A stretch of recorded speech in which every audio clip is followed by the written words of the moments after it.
Well, hello, Alexandra. Welcome to the show. I'm so glad that you're here. Hi, and thank you very much for having me. Absolutely. When your agent reached out with this as a potential topic, I said, yes, I definitely want to talk about human trafficking and your very personal story. Before we get into the work that you're doing now, can you take us through your origin story and the events in your life that led you to becoming a speaker and an advocate against human trafficking? I can. Does everybody have their popcorn? It takes a minute to try and go through it, but I will try and keep it as succinct as possible. So it helps a little bit to start if I kind of popcorn around a little bit, so we don't just start, I was born and then this happened, because those stories can get a little boring.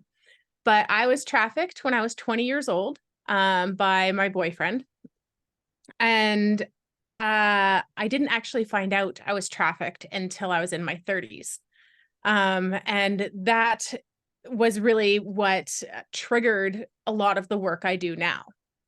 Now, to dial it back a little bit, because obviously I wasn't dropped on this earth at 20 years old. I had 20 years of life before that. So what happened and how did I end up in a situation where I was being trafficked by my boyfriend? So interestingly enough, when I was little, my first 10 years of life were absolutely normal, quote unquote. My parents were together. We lived in a beautiful house in a, lovely suburban neighborhood. Kids played in the streets. I had an older brother. He did swimming. Or competitive swimming. I tried to. I turns out I'm not sporty. So, by the time 10 or 11 hits, like as with every kid, we're trying to figure out like what our thing is. And some kids kind of figure it out early on. They're very creative, or they're very sporty, or whatever it is. And I really hadn't quite figured out what my thing was. And I had a teacher who one day in class, when I was about 11 years old, I think, read us a story. And the story was about child labor and exploitation. And I had never heard of such a thing. I was a really, really intelligent kid. So I knew, there was a world outside of my own, and some people were more or less fortunate, and different things happened. But to hear about, kids in sweatshops making clothes, like I just couldn't fathom that. So it was actually then that I found my thing. And it turns out my thing is advocacy work, because at 11 or 12 years old, myself and two friends started the first Oakville. We lived in Oakville. So first Oakville chapter of a still young organization called Free the Children, which later became We Charity, and was behind a massive movement of kids helping kids across the globe. But at this point, it was just still very small. And we, instead of going to like our first school dance, we're knocking on doors, collecting signatures for a petition to send to our Canadian government, requesting that they strengthen laws to protect, materials coming in that might be made by child labor or child exploitation.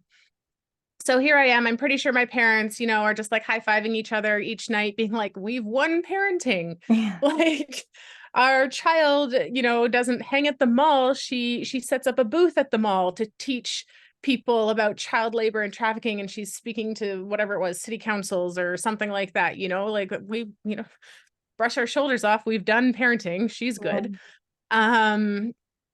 But unfortunately for me, to put it lightly, my best friend's uncle actually began sexually assaulting me shortly thereafter, when he began grooming me, I think when I was about 13, and the assaults began shortly thereafter, and they lasted throughout pretty much all of my teenagehood. Now, that really sent my life, on an entirely different path. I kept up appearances quite well. This isn't a movie. There isn't suddenly a montage where I go from being this like, studious kid with buck teeth and a unibrow to, suddenly wearing black eyeliner and lots of black clothes and metal studs. Like it wasn't obvious. I was still a good kid. I still got good grades. I stopped really investing in the advocacy work, and I started doing drugs, but I started doing them, you know, evenings and weekends or after school. Like I always made sure I attended school once I got to high school. And though I was definitely spiraling down this negative path, I managed to keep up appearances pretty well. Now, the criminal justice system got involved at some point with that friend's uncle. And we ended up in a court case. And that is really what took that like kind of tenuous hold I had on keeping up appearances and really living in the dark underbelly that I kept kind of dipping my toe in. Because it felt for the first time like I was being brutalized, which is awful to say maybe after having been abused for 6 years at this point. But while I was experiencing the abuse, I could tell myself stories about it. I could tell myself that maybe I was mature and it was a clandestine relationship or something. And once the criminal justice system got involved, it became very glaringly clear to me that it was not, and I was a victim of abuse. And I kind of went off the rails, and I very purposely started dating the town drug dealer. I'd known his twin brother who had been my drug dealer. And when this guy got out of jail and, I was working at a tanning salon, I'd graduated high school at this point, and he came into my salon and showed interest in me, and I knew who he was. So I was like, let's do this. This sounds like a great idea. And in dating him, I was doing meth at that point. He was dealing meth. And I knew there was rumors about him. I knew he was dangerous and all of that. And that just sort of added to the attraction. So when he first told me, we're doing more drugs than we're selling, we need to supplement our income, I was like, yeah, absolutely. Like Bonnie and Clyde, I get to elevate my status. No longer am I just the wifey, right? Like no longer am I just someone who gets to sit there and shut up and really not have a role. Now I get to take an active role in our business, entrepreneurial, life. And it started off really small with him just saying like, hey, if I get to steal a couple things, whether it's at a bar or house party, we can pawn them. So if you could distract people, that would be great. And so I did. And everything progressed really quickly from there. And it wasn't long until, one day we were partying at a strip club, as we did. And all of a sudden I feel like my feet aren't on the ground anymore. And the next thing I know, I'm being deposited on a stage, and he's saying, don't get down until you've made me some money. Mm-hmm.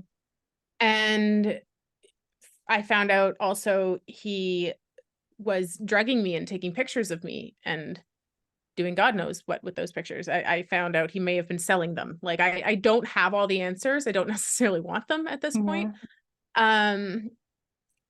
And so after 3 attempts on my life, thankfully unsuccessful, I did finally manage to escape. And he did find me about a year later. We were then embroiled in a court case, and completely unrelated to me, he ended up dead. He got himself stabbed. Oh, wow. And so that was almost 4 years to the day after I met him, including the very short time we dated, the time I escaped, the time he found, like all of that. And like I said, when I first started this story, is it would take another almost 10 years until I understood what happened to me was human trafficking. And in that 10 years, not only did I experience that court case against him, I got a bachelor degree in criminology. I got a postgraduate in victimology. I did an honors diploma in community and justice services. I worked with victims, with offenders in prevention and rehabilitation. I learned everything I could at the intersection of crime and human rights and helping people. And I still had absolutely no idea that what happened to me wasn't just domestic violence and a series of my own bad choices. God. And do you remember a crucial moment when you are researching and learning and getting these degrees where you did have that realization, like that aha moment where you just, all of the pieces kind of came together and you understood your own story that much more? I do. And it wasn't from my own research. It was in 2019. I was living in Wyoming, just moved there, pregnant for 4 months pregnant or so with my first child. My husband and I had moved there. And I had found out that someone in town was doing some anti-trafficking work. And I had emailed her and said, hey, I'd love to meet with you, blah, blah, blah, visa restrictions. I'm Canadian, so I couldn't work, but like, could I volunteer? Here's all my educational background, work history, but like, hey, I know absolutely nothing about human trafficking, but I do know a fair bit about, the intersection of crime and human rights and all of this. So I think I'd be a quick study. So we met up for coffee, and her name's Terry Markham. And God, I remember thinking, telling her, I know nothing about human trafficking, but I do have my own story of domestic violence. And then it was like being outside of myself, watching myself word vomit and telling her these things of my story that I had literally never told anyone else, not the police, not my friends, nobody, because it was so wrapped up in shame for me that I had been on stage at a strip club, or that I had, you know, used my body to make money. But I just like word vomited all over her. I blame pregnancy brain. I don't know. The boundaries were down. She felt safe. And I told her Mm-hmm. all of this stuff. And I remember she got quiet, and, she looked at me and said, Alexandra, what you're describing to me sounds a lot like human trafficking. And I remember laughing and being like, no, no, I've seen the movie Taken, right? Like, I was not kidnapped. At no point was I held in a basement. At no point was I shackled or not free. Mm-hmm. I'm an idiot. Like, I made a lot of really bad choices. And she was so kind and so patient with me, and kind of gave it a minute and told me her origin story, how she got into the work. And we came back to it. And I remember so clearly, like, leaving that meeting and just being like, what? Mm-hmm. What? What? And then for a little bit being really angry, because I had just gotten comfortable with this, like, I'm a survivor of domestic violence thing, ribbon, hat, purple ribbon, like, what I was like, okay, this is me. I can do. And now there's someone who so kindly is like trying to exchange that and be like, yes, but Yeah. and human trafficking felt so big, and it was that thing that happened to those people over there, right? It Mm-hmm. wasn't that thing that happened to a kid from, you know, suburbia in Canada. So it took me a long time to really figure out, like, how to wear that label, how to put that hat on, and not want to rip it off constantly. And then when I found that I was like, it's true though. And suddenly it makes sense. Suddenly, because I was a smart kid, and it's not about being dumb or smart, but like, how did I get myself into, like, I wouldn't do that. That doesn't seem like something I would do, but I did. But he never had a gun to my head. So why did I do Mm-hmm. it? And so now, as I learned more about trafficking, and I learned about coercive control, and I learned about trauma bonding, and I learned about cognitive dissonance, all of these things, it was like putting the hat on that felt so, of like the label of survivor of human trafficking, that had felt so uncomfortable, suddenly fit. And it was the thing I had been missing. And all of that blame and shame that I had carried for 10 years for being stupid enough, quote unquote, to get involved with that guy, to get myself into those situations, to, get that reputation, all of that blame and shame suddenly wasn't mine anymore. Mm-hmm. It was no longer mine. And there was this moment where, like, and this is all quite close together. And I remember thinking, well, hold on a goddamn second. I've been to court against my abuser. Many people don't get that chance. Good or bad experience, but still don't have that chance, which means there was a full criminal investigation into what happened. I have a degree in criminology.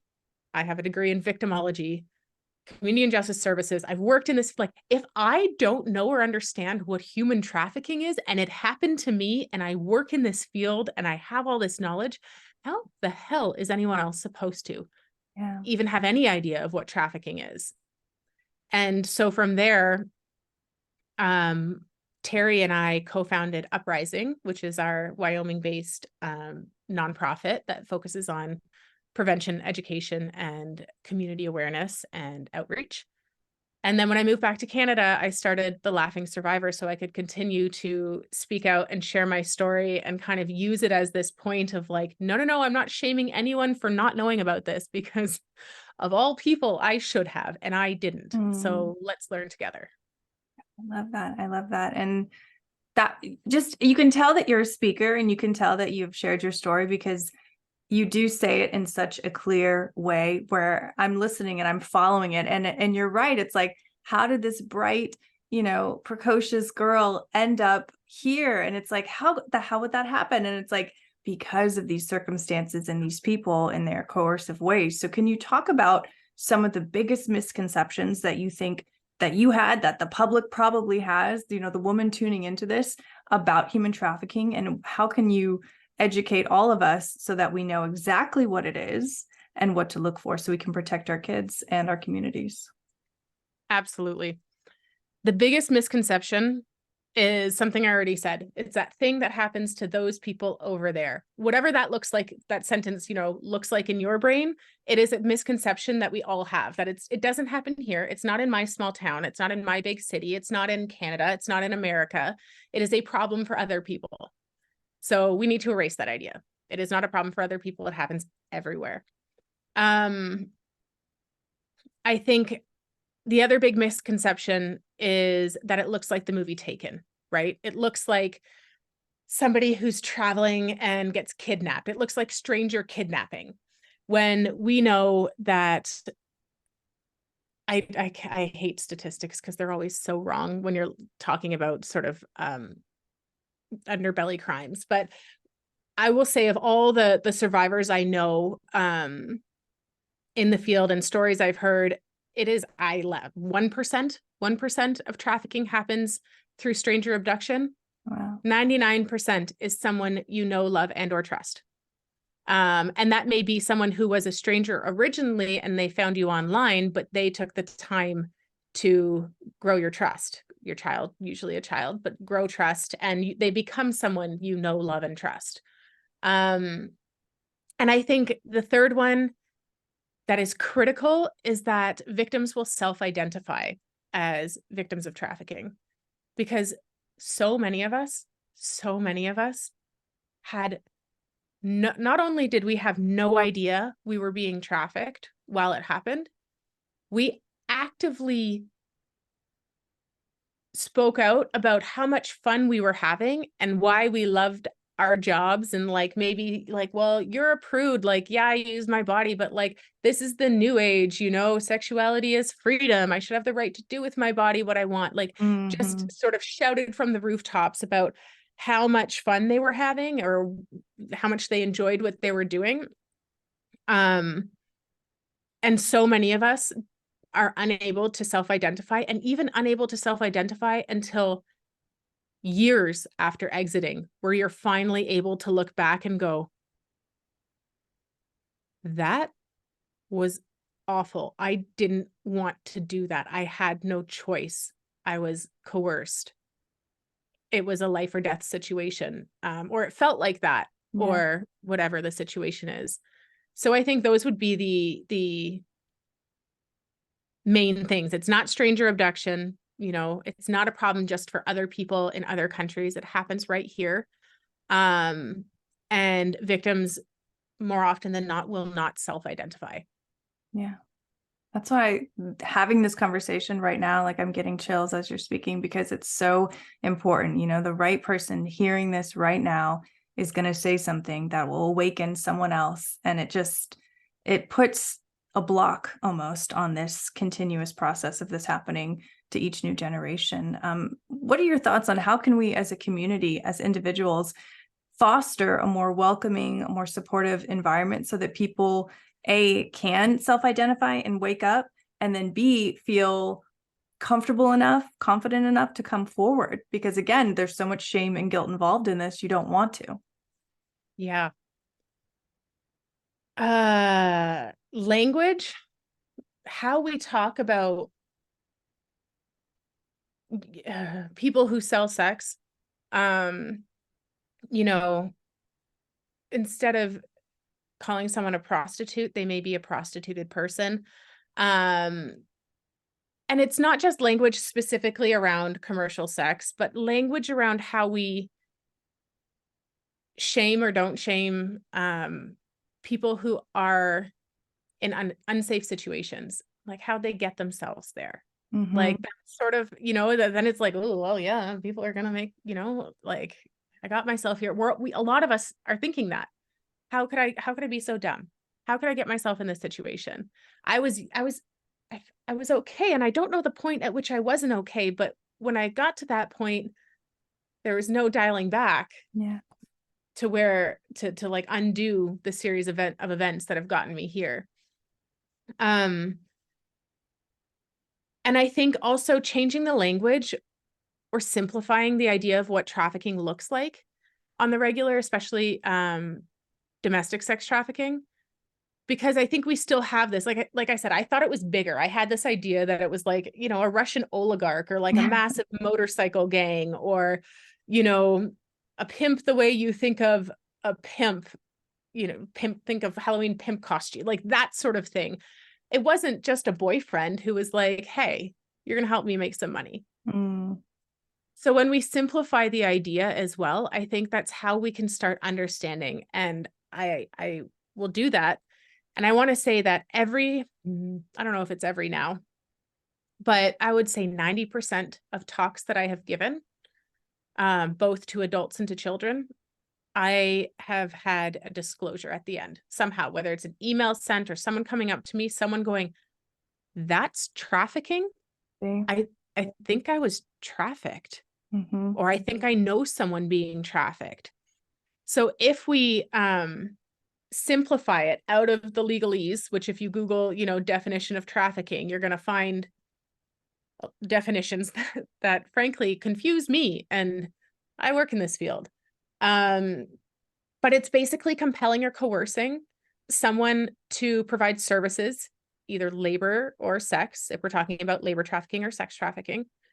And a third party is profiting. So if you are over the age of 18 and you engage in commercial sex, so you do a sexual act, it does not have to be penetrative sex, but just any sex act. So it could be stripping, it could be whatever it is. And you receive something in return, could be money, could be drugs, could be shelter, could be a ride, could be anything, but something of value. That's just commercial sex, if, over the age of 18. As soon as that thing of value that is received goes to someone else, so a third party, so I get off stage and I have to hand my money over to my boyfriend, or I'm distracting people or taking someone into a bedroom to distract them, and my boyfriend's stealing stuff and he pawns it and he keeps the money, that becomes trafficking. That's and I hesitate to use this word, but I do want to use it. That is as simple as it is.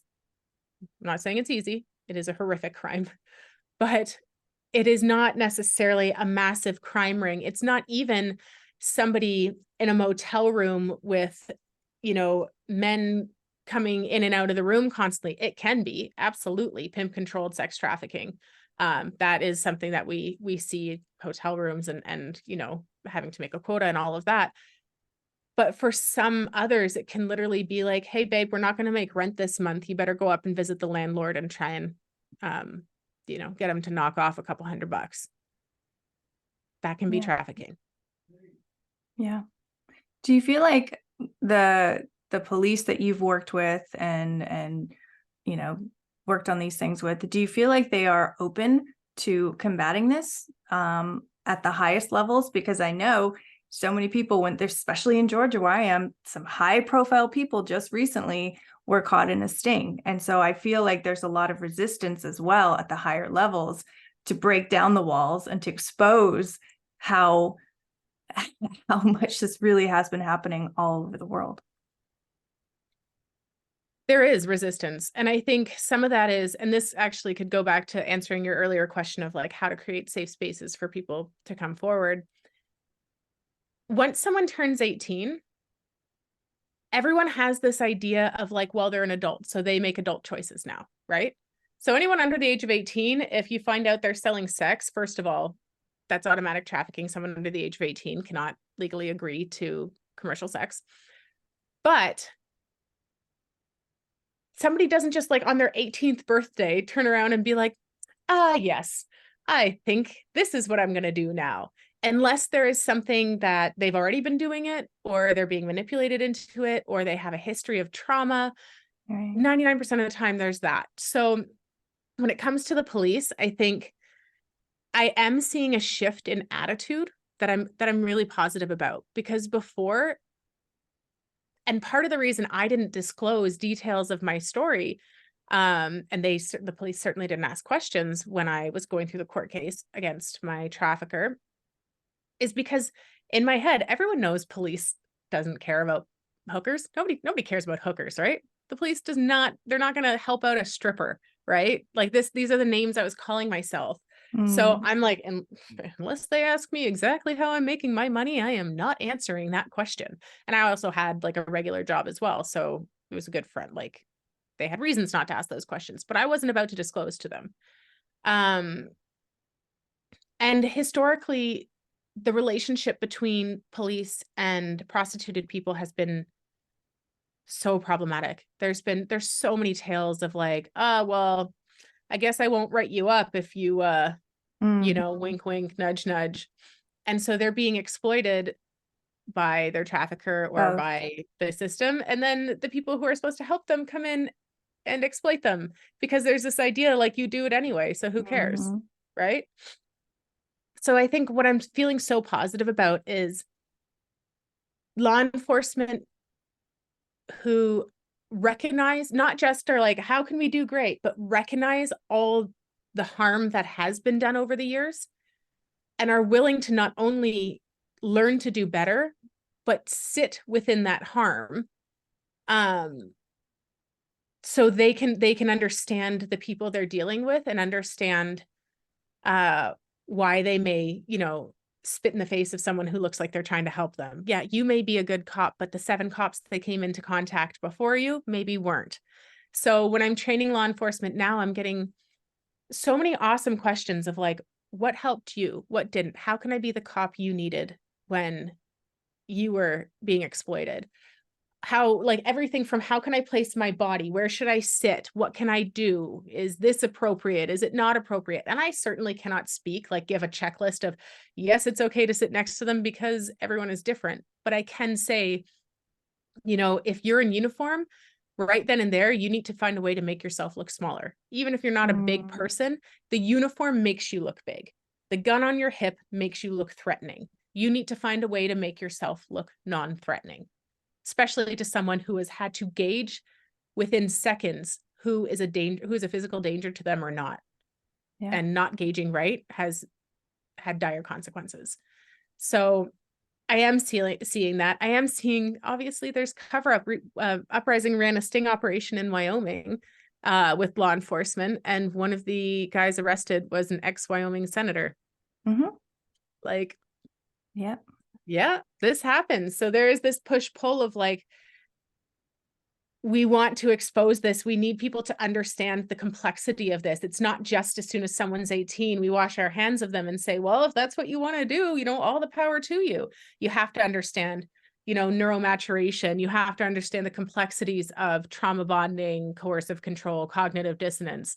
And so you have a huge group of people who, like we are saying, hey, let us teach you about this. Let us help you unpack this to the best of your ability.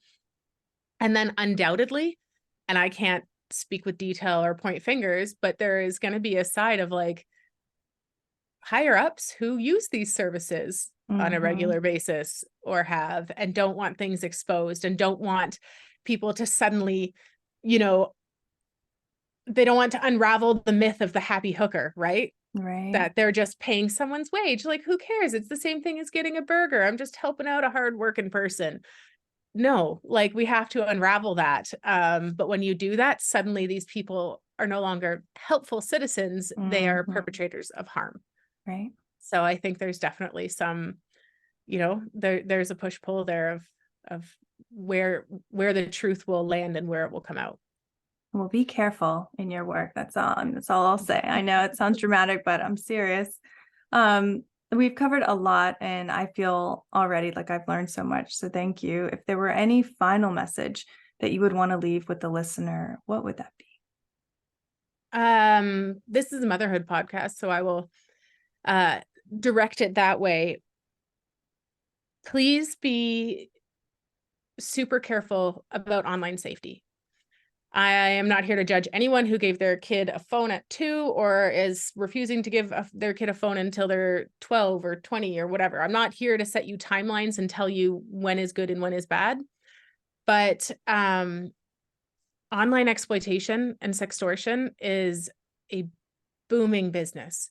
And too often the result of that is children who unalive themselves because of the shame. And so when it comes down to, I don't want to have those conversations with my kid because A, I don't want to destroy their innocence, or B, it's uncomfortable. Well, the thing is, you not talking to them about it doesn't mean they're not going to learn about it. It means they're not going to learn about it from you. Right. And you're their safe space. So have the conversations, please. I'm trying to become more active on social media. I am a mom myself. My littles are little, they're 4 and 2. So, when balls drop, it is inevitably my social media. But follow me at The Laughing Survivor on Instagram. I am going to be putting out lots of tips on consent, how to practice consent early and often, so it doesn't have to be that like really awkward conversation when they're 13, because you've been having it with them since they were 3. How to practice good consent, like in your home with family members in ways that isn't awkward or, makes people not ever want to come over. Just simple ways that you can show your kids how they can have bodily autonomy and you can protect them. I will be sharing things about online safety, how to post pictures that are safe or aren't safe. And like one last thing, if you post pictures of your kids in the bathtub with an emoji covering their junk, stop now, because it does not take a genius to get software to just get that picture and then remove that emoji. So just crop the photo if you need to post it. But yeah, I'm trying to get out all the free information I can, because if we're all making these tiny little changes, then we're all creating this safety net in every community we're in. And we all get to become little community heroes and create those safe spaces. So when someone does fall through the net or finds himself in an unsafe situation, they feel confident that there is many safe people around them with whom they can disclose or have a conversation with. Well, thank you so much for sharing your expertise, your wisdom, your story with my audience today, because undoubtedly we are creating a greater safety net, and you're the guest, you're the star, you're the one starting that. So thank you so much for creating that positive ripple effect here on the show. Thank you. Thank you so much for having me and for using your show to talk about something that a lot of people would prefer to avoid. Absolutely.